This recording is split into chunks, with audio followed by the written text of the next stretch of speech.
तो दोस्तों आज हम फिर से आपके लिए लेकर आए देश और दुनिया की सभी ताजा बड़ी खबरें फटाफट एक एक विस्तार से आज आपको बताएंगे। तो वीडियो को अंत तक जरूर देखें दोस्तों। वीडियो बनाने में हमें काफी मेहनत लगी है, तो वीडियो को डिसलाइक कर दें। जी हाँ दोस्तों, पहली खबर आपको हम बताएंगे कि पैगंबर मोहम्मद साहब पर विवादित टिप्पणी को लेकर मोदी सरकार को 34 देशों से लगा बड़ा झटका। नुपुर शर्मा के बयान से 34 मुस्लिम देश हुए नाराज। नुपुर शर्मा के जुमे की नमाज से पहले गिरफ्तार करने की है मांग। भाजपा को मुस्लिम देशों से बड़ा झटका। तो वहीं आपको बताएंगे दोस्तों कि प्रदर्शन के तरीके और पत्थरबाजी के सवाल पर भड़के मौलाना तौकीर रजा, जुबान संभाल कर बात करने की दी है धमकी। तो वहीं आपको बताएंगे दोस्तों कि मुसलमानों के विरोध में उतरी उत्तर प्रदेश की योगी सरकार का प्रयोग। प्रयागराज के बाद अब सहारनपुर में मुसलमानों के घर पर बुलडोजर चलाने का योगी सरकार ने किया ऐलान। तो वहीं आपको बताएंगे दोस्तों कि मोदी सरकार के खिलाफ गोवा में कांग्रेस का जोरदार प्रदर्शन। हिरासत में लिए गए 25 से ज्यादा नेता। तो वहीं आपको बताएंगे दोस्तों कि प्रधानमंत्री नरेंद्र मोदी और गृह मंत्री अमित शाह के खिलाफ बंबई हाईकोर्ट में खारिज ने लगाया 500 रुपयों का जुर्माना का आरोप। तो दोस्तों सभी खबरों की जानकारी एक एक विस्तार से बताएंगे दोस्तों। इससे पहले आपसे एक छोटी सी रिक्वेस्ट करें दोस्तों, अगर आप भी निष्पक्ष पत्रकारिता कार्यकर्ता का सपोर्ट करते हैं तो आप इस वीडियो को लाइक करके चैनल को सब्सक्राइब जरूर कर लीजिए और साथ में बेल आइकन भी प्रेस कर लीजिए और वीडियो को ज्यादा से ज्यादा शेयर कीजिए। इसी बीच पर दोस्तों अगली खबर की और तो कि पैगंबर मोहम्मद शाह पर विवादित टिप्पणी को लेकर मोदी सरकार को 34 देशों से लगा बड़ा झटका। नुपुर शर्मा के बयान से 34 मुस्लिम देश हुए नाराज। नुपुर शर्मा की जुमे की नमाज से पहले गिरफ्तार करने की है मांग।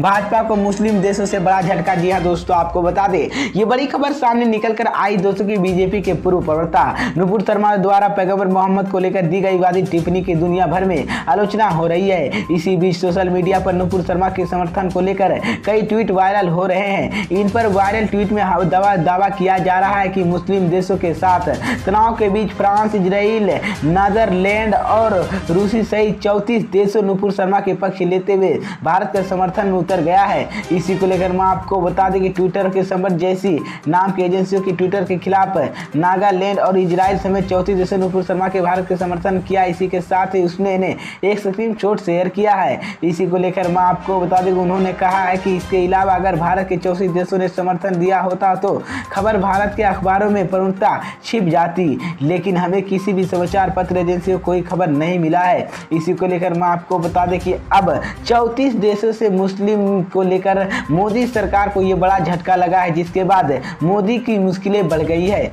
इसी बीच पर दोस्तों अगली खबर की और की प्रदर्शन के तरीके और पत्थरबाजी के सवाल पर भड़के मौलाना तौकीर रजा, जुबान संभाल कर बात करने की दी है धमकी। जी हां दोस्तों, आपको बता दें ये बड़ी खबर सामने निकल कर आई दोस्तों कि आईएमसी के प्रमुख मौलाना तौकीर रजा ने एक बार फिर से अपने धरने प्रदर्शन के टाल दिया है। अब यह धरना प्रदर्शन शुक्रवार को नहीं बल्कि रविवार को होगा। उनका कहना है कि प्रशासन ने उन्हें रविवार को प्रदर्शन के परमिशन दी है। वहीं पर जब उसने पूछा है कि धरना प्रदर्शन दी है, वहीं जब उनसे पूछा गया है कि धरना के प्रदर्शन के कितने लोग होंगे तो उन्होंने कहा कि इसके बारे में अभी बात पाना बहुत ही मुश्किल हो सकता है। इसी को लेकर मैं आपको बता दें कि धरने प्रदर्शन में 5 लाख लोग तक आ सकते हैं या फिर 2-2.5 हजार के लोग धरने में मौजूद रहेंगे। इसी को लेकर मैं आपको बता दें कि तौकीर रजा ने कहा कि शुक्रवार को यानी कि जुमे की दिन को लेकर देश भर की काफी दहशत माहौल है। पुलिस प्रशासन से लगता है कि जुमे की दिन या लोग इटके हो सकता है, लेकिन मैं बताना चाहूँगा कि जैसे में जुमे की दिन नहीं बल्कि पैगंबर की शान में हम लोग किसी भी दिन एकत्रित हो सकते हैं। इसलिए पुलिस प्रशासन के बार दबाव डालने की मस्जिद में जाकर उलमाए को धमकाने के, उन पर मुकदमे लिखने और बुलडोजर चलाने की धमकी देने के बाद हमने यह फैसला किया है। अब यह प्रदर्शन रविवार को होगा। वहीं इसी को लेकर मैं आपको बता दें कि जब मौलाना तौकीर रजा ने सवाल किया है कि धरना प्रदर्शन स्थगित नहीं किया जा सकता है तो क्या प्रदर्शन करने की यही तरीका है कि बमबारी और पत्थरबाजी के जरिए, जिस पर मौलाना तौकीर रजा भड़के गए और उनकी धमकी देने लगे कि जंबार सुभान कर बात करे।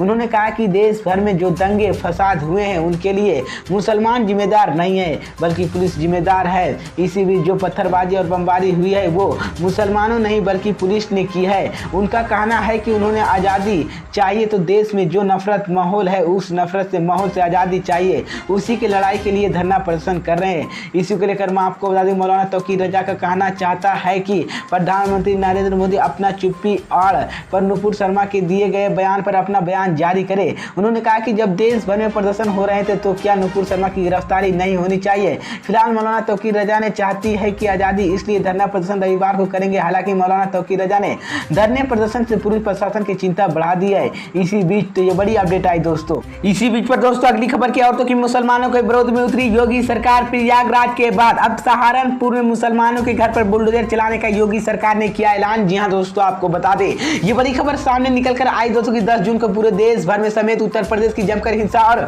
पत्थरबाजी हुई है। इस पर कार्रवाई शुरू हो गया। 9 जिलों की 13 FIR दर्ज हुई है। 306 उपद्रवियों गिरफ्तार हो चुके हैं। प्रयागराज हिंसा के मुख्य आरोपी जावेद पंप के घर पर बुलडोजर चला। मुख्यमंत्री योगी आदित्यनाथ ने साफ कर दिया है कि ऐसे कार्रवाई की जाएगी जो नजरें बनेगी। इसी को लेकर मैं आपको बता दूं कि इसी हिंसा के लेकर उस्काने के आरोप वाले जावेद के घर पर पहले गेट टूटा और फिर दीवारों के फिर कमरे और पीछे रह गया और खंडकर मौलाना धूल कर गुबर कर दिया। इसी बीच योगी सरकार ने साफ कह दिया है कि जो कानून व्यवस्था को छेड़ेगा कानून उसको नहीं छोड़ेगा। मुख्यमंत्री योगी आदित्यनाथ ने कहा कि हिंसा के आरोपियों की जवाब वो मिलेगा जो नजर बनेगा। जावेद प्रयागराज में अटला रहते हुए टेली पंप और कारोबारी की होने की वजह से इसके नाम 7 पंप जुड़ गया है। प्रयागराज के हिंसा मुख्य आरोपी जावेद को बताया जा रहा है। जावेद पंप वैलेट पेपर और पार्टी ऑफ इंडिया के प्रदेश महासचिव वेलफेयर पार्टी ऑफ इंडिया के नाम दिल्ली हिंसा में भी आया था।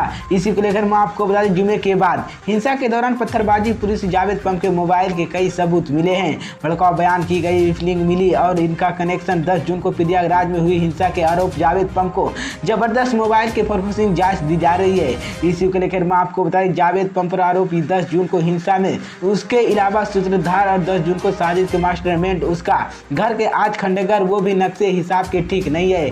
योगी सरकार का कहना कि अवैध निर्माण वाले घर के हिसाब तो हो गया लेकिन साजिशों का हिसाब अभी और बाकी है। अभी कानून की बड़ी कार्रवाई बाकी है। बुलडोजर चला और सियासत की गाड़ी भी दौड़ पड़ेगी। बुलडोजर क्यों चला, कैसे चला, चलना चाहिए था, वहीं पर सवाल उठाते हुए जवाब दिया है। और MIM के प्रमुख असदुद्दीन ओवैसी ने कहा कि यूपी के CM यूपी के चीफ जस्टिस बन चुका है। इसी बीच तो ये बड़ी अपडेट आई दोस्तों।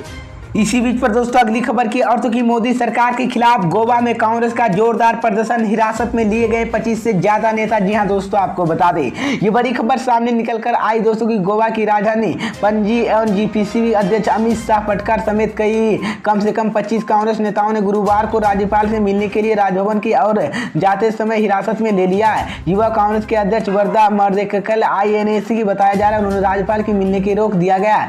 जब हम राज्यपाल से मिलने की कोशिश कर रहे हैं तो तब पुलिस ने हमें हिरासत में ले लिया था। IAS ने बताया जा रहा है कि उन्होंने पुलिस को राज्यपाल से मिलने की समय जानकारी दी थी लेकिन उनका दावा खारिज कर दिया गया था और सड़क पर जामा करने के आरोप उन्होंने हिरासत में ले लिया गया था। बुधवार को पटकर ने कहा कि राष्ट्रीय राजधानी दिल्ली में कांग्रेस के मुख्यालय प्रवेश करना, नेताओं और कर्मचारियों की लाठीचार्ज करना दिल्ली पुलिस के लोकतंत्र के तहत गलत था। इसी बीच तो ये बड़ी अपडेट आई दोस्तों।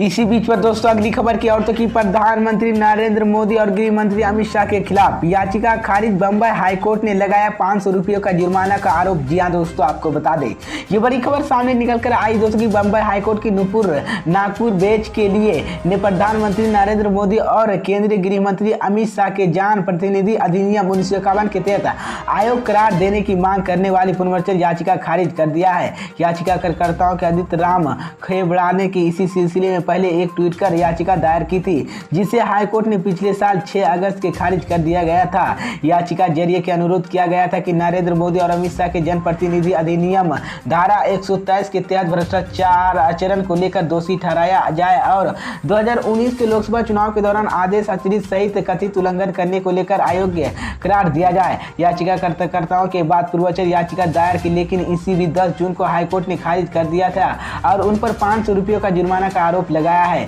जिससे हाईकोर्ट ने विधि सेवाओं की समिति नागपुर बैंक खाते में जमा करने का आदेश दिया। इसी बीच तो ये बड़ी अपडेट आई दोस्तों जिसके बाद मोदी की मुश्किलें बढ़ गई है।